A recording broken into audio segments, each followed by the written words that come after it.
Hello everybody and welcome back to the Straight Outta Cloyne YouTube channel. My name is Joseph Turl and I'm very excited to welcome you all to this brand new career mode series. For the first time in 3 years, we will be doing a Create a Club career mode. And for the very first time in channel history, we will be doing a career mode in a league outside of Europe as we venture into the MLS.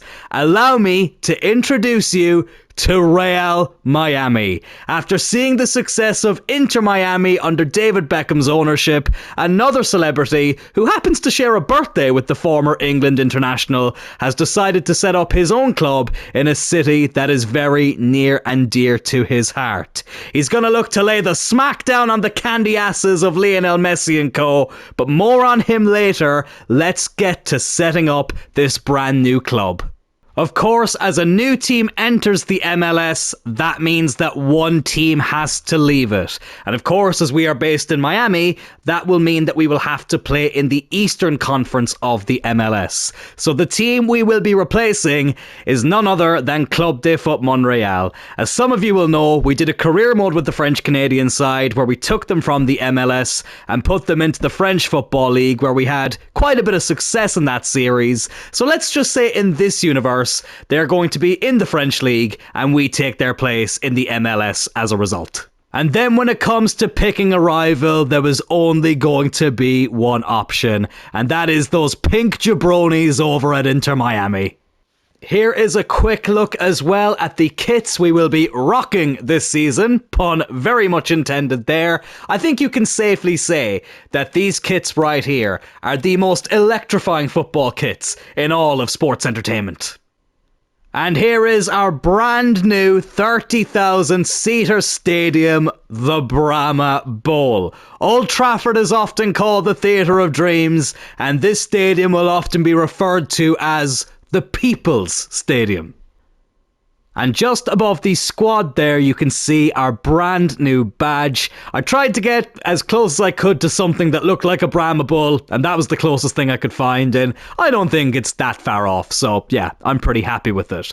But then speaking of the squad, Inter Miami have a 3.5-star team, and since we're a new club, I'll give us a slightly lower rating with a 3-star rated squad, which to be fair is on par with most of the other MLS teams. That seems to be the average rating of the MLS teams when I had a quick look around before setting this career mode up. We do have a very rich and wealthy owner, and he has injected a very healthy $50 million into our budget, which is very, very promising. But we do have a very interesting transfer policy, but we will discuss that a little bit later on into the career mode, into this episode, I should say, of this career mode.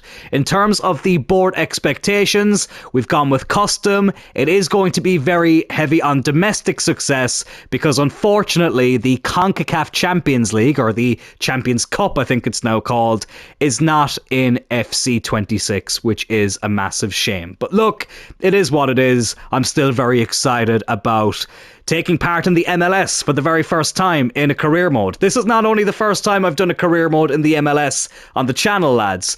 I have never done an MLS career mode ever in my whole time playing FIFA/FC, so I am very, very excited.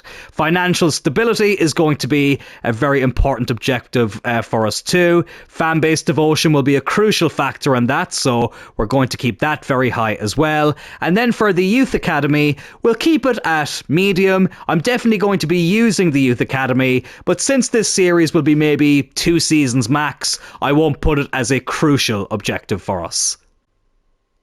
So of course, in FC26, one of the new features that they added was unexpected events. Now we did actually have this turned on in the Everton career mode, but I believe we had it set to low for the first series that we did here on the channel in FC26. But for this career mode, let's live up to the slogan of the channel, which of course is never a dull moment, and let's turn the unexpected event frequency up to high. I'm really, really excited about this, but I'm also slightly nervous to see what unexpected events might pop up because of this. So I mentioned earlier that we have a very interesting transfer policy when it comes to this career mode. And that transfer policy is that we can only sign players from European leagues if they are over 28 years old. A lot of players, of course, who play in Europe have gone on to play in the MLS in their older years, and for that reason, we're not allowed to sign any players playing in a European league who are younger than 28 years old. But if there's a player playing in a league outside of Europe, then it doesn't matter what age they are, we can sign them up straight away. So for that reason, I'm going to be looking at a lot of the non-European leagues here for the deeper simulation. So as you can see, we have the Argentina League here, the Chinese Super League. What else do we have here? The Indian League. I think then it's the Korean League and the Saudi League. I wasn't able to add the A-League here, the Australian League, but I will be keeping an eye on that as well. So yeah, I'm quite excited to have a look at some players who I probably normally wouldn't sign if I was doing a career mode in one of the big European leagues. And now, I can officially reveal to you all who the owner and creator of Real Miami is. Finally, The Rock has come back to Major League Soccer. I know he was never a part of it before, but leave me alone, it was the only way I could incorporate that catchphrase into this video. But yes, Dwayne The Rock Johnson, former WWE superstar, 8-time WWE champion, and of course, Hollywood A-lister as well. A man who has very deep connections here to Miami. He was built from Miami, Florida throughout his whole professional wrestling career, a graduate of the University of Miami, and here he is now in the MLS with his own team. He's ready to lay the smackdown on the candy asses of David Beckham and Lionel Messi. If you smell what The Rock and Real Miami are cooking. Here's a closer view of The Rock himself. Look, it's not perfect. It was the best I could do. I had to use a tutorial to try and help create The Rock, and it was actually an FC25 tutorial on how to create him. Some of the features are slightly different in FC25 than what they were in FC26. So this is the best I could do. You know what? For somebody who's not the best at creating real people in a game, I'm quite happy with this attempt. So we're already going to get into a bit of transfer business here in this career mode, because as I was loading it up, this man right here caught my eye. His name is Dexter Morgan. I don't know what made him the way he is, but whatever it was, it left a hollow place inside. The Rock went and spoke to Dexter about his thoughts on playing for Real Miami, and Dexter was quoted as saying, "Miami is a great town. I love the Cuban food. Pork sandwiches, my favourite. But now, I'm hungry for something different." And I can only assume that that means he's hungry to win the MLS Cup here with Real Miami. So with that said, Dexter Morgan, welcome to the team. And now with our first signing done and dusted, let's take a look here at the very first squad of players here at Real Miami. Of course, we did go with a balanced squad in terms of the age, so we have a mix of youth and experience. So our highest rated goalkeeper here, Santiago Reyes, 30 years old, not a bad overall as well for an MLS goalkeeper at 74. Couple of decent backup options there as well. We have this James Miller guy, 25 years old, 79 rated. He's 6'7". Holy crap!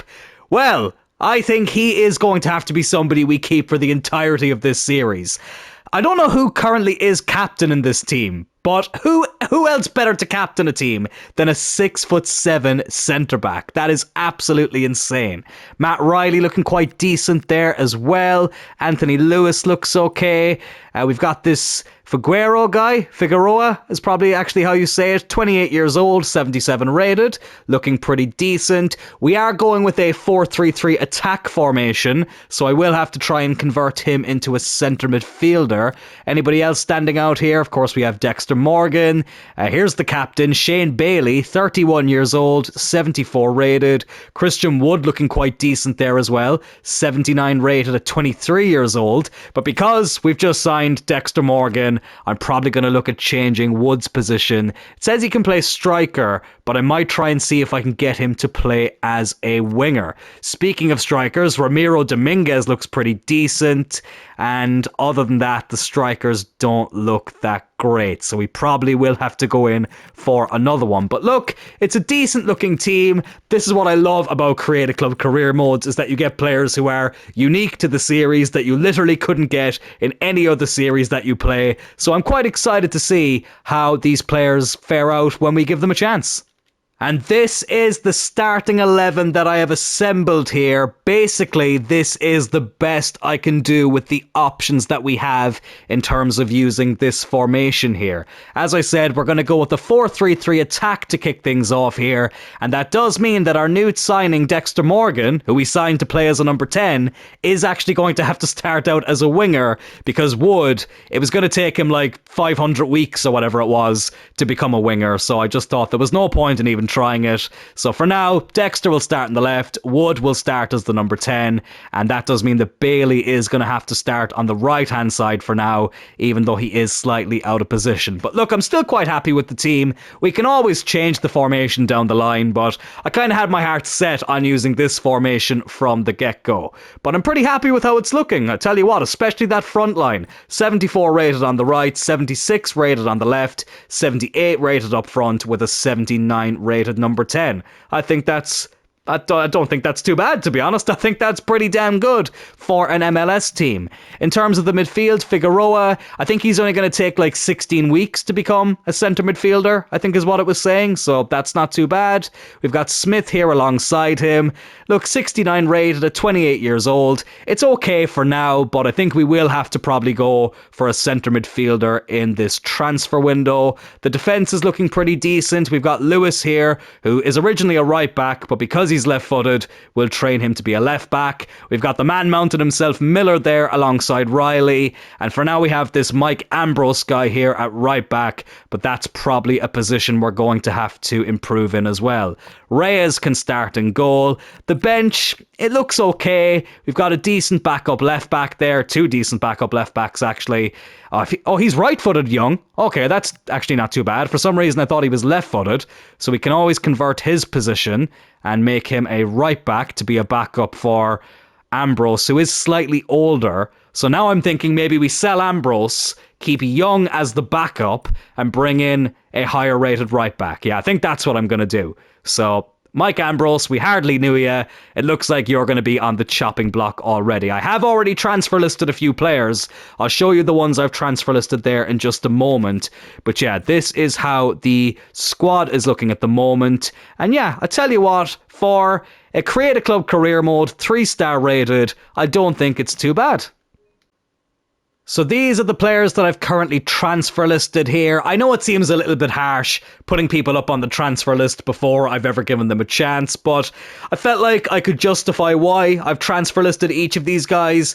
Larry Jackson, for example, he was the lowest rated keeper in the squad. I don't really think we'll need a third choice keeper in this career mode, so I thought it made more sense to cash in on him now instead of leaving him rot away in the reserves, so that's why Larry Jackson's on the transfer list. Another Larry here, Larry Lewis, a Canadian man, 30 years old. If this was the Montreal series, I probably would have kept him, but here at Real Miami, I don't know, he just didn't really seem like he was going to be even a decent backup option, and at 30 years old, again, he's not going to get much higher rated, so that's why we put him here on the chopping block. Jorgensen I would have kept if he was able to convert to a winger. Again, it was going to take a stupid amount of time, so we've just decided that we'll cut our ties with him now and put him up for sale. Ricardo Cortez, if he was a bit younger, even if he was like 26, I probably would have kept him, but at 32, I'd rather cash in on him, as I say, and bring in some extra funds.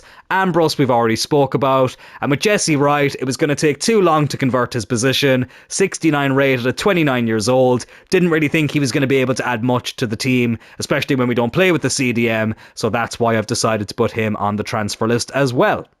And whilst those players' journeys might be coming to an end, we have had our youth scouts sent out to 3 different countries here to find players whose journeys are only just beginning.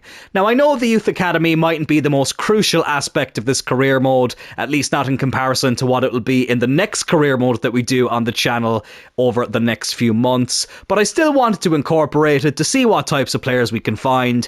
And yeah, without further ado, let's get into what we've done here with the youth scouts. So our first one here, Armstrong. Of course, we are an American team, so I thought it only made sense to send our first scout around the United States of America. Kind of looking for a little bit of everything. We have striker, centre mid, centre back. I put down right back because I find in career mode, especially over the last year or so, if you select any of the fullback positions, the scouts normally come back with wingers as well. So basically, we've looked for a little bit of everything in terms of outfield positions here from our American scout. Then for our second scout, Izet Begovic, I'm going to say. Probably mispronounced that, but whatever. I really wanted to send a youth scout to Samoa. Of course, The Rock has Samoan heritage on his mother's side of the family. The final boss, of course, the bloodline and all that stuff. I just thought it made sense. But unfortunately, you can't send a youth scout to Samoa in FC26. So we went with the country that's closest to Samoa in the game, and that, of course, is Tonga. We're looking for a centre-back and a striker from Tonga. I wanted to get a big physical presence from this part of the world, and I thought looking for a centre-back and a striker made the most sense for the profile of player that I'm looking for in that position, or those positions, I should say. And then the final one then, I'm not going to lie lads, I asked ChatGPT, what country should we scout in for a newly created team from Miami? And again, some of the countries it suggested aren't available in the game to be scouted in, so the best one that was available was Colombia. And we're going to look for a creative player here, as well as a flair player, so we're looking for right wingers, left wingers, attacking midfielders, and I just clicked on right mid, because again, if you click on right mid, it'll give you left midfielders as well, just so we have basically every area covered in these positions. And of course, if we need to convert players' positions, for example, if we need to turn a right midfielder into a right winger, then we have that option to do so. So yeah, this is how the Youth Academy is looking, and I will be sure to keep you updated on any great players that might come through it. And now the career mode has officially started, guys. I am super excited for this series. I really am. It's like nothing I've ever done before. It's been a very long time since I've done a Create a Club career mode, but even the ones I did previously are nothing like this one. And I want to hear input from all of you guys as well. What players should I be looking at signing? The more unique the player, the better. As I mentioned earlier, we do have a bit of a strict transfer policy when it comes to signing players from the leagues in Europe. If they're from a European league, they have to be aged 28 years old or above. If they're younger than 28 and they play in a European league, then we are not allowed to sign them in this series. But of course, if they play in a league outside of Europe, then they can be signed no matter what the age. And speaking of getting your input, lads, I'm going to leave this episode with a big question about a potential signing right here. So look, Lionel Messi has gone to the MLS, joined Inter Miami, and to be fair to him, he's had quite a bit of success so far, both on and off the pitch. He's got the MLS Cup under his belt, David Beckham can't stop raving about how great he is, and honestly, maybe it's starting to get a little cushy in the MLS for our old pal Lionel Messi. So why don't we reignite the legendary rivalry between Lionel Messi and Cristiano Ronaldo one last time here in the MLS. This would be a huge statement signing for us as a brand new team. Inter Miami bought Messi during their infancy, and we'd essentially be doing the opposite by potentially bringing Ronaldo in here in our inaugural season with Real Miami. The greatest rivalry in football history between two players, Cristiano Ronaldo and Lionel Messi. And realistically, lads, this is probably the last chance I'll ever have to set up a career mode with Cristiano Ronaldo taking on Lionel Messi. They're both coming towards the end of their careers, so I'd love to experience this rivalry one last time. But here's the thing. I want your input. Let me know. Do we go all in and sign Cristiano Ronaldo, or do we leave that rivalry in the past? But lads, that will do it for this preview episode of the Real Miami Create a Club career mode here in the MLS. I am super excited to get this career mode going, lads. I really am. I want to hear all of your input and feedback on this series as well. Let me know what signings you'd like to see me make, or any suggestions that you might have to make this career mode as interesting as it can possibly be. There's going to be a poll as well on the community tab tomorrow about whether we sign Cristiano Ronaldo or not, so be sure to head over there, cast your vote, and leave a comment with your thoughts as well. And lads, if you did enjoy this video, please do hit that like button. Consider subscribing to the channel as well, lads. I've set a goal for myself to hit 1,000 subscribers this year, so if you haven't subscribed already and you did enjoy this video, please do consider hitting that button. I hope you've all had a great start to your new year so far, and I will see you all in the very first gameplay episode of the Real Miami career mode very soon. Take care.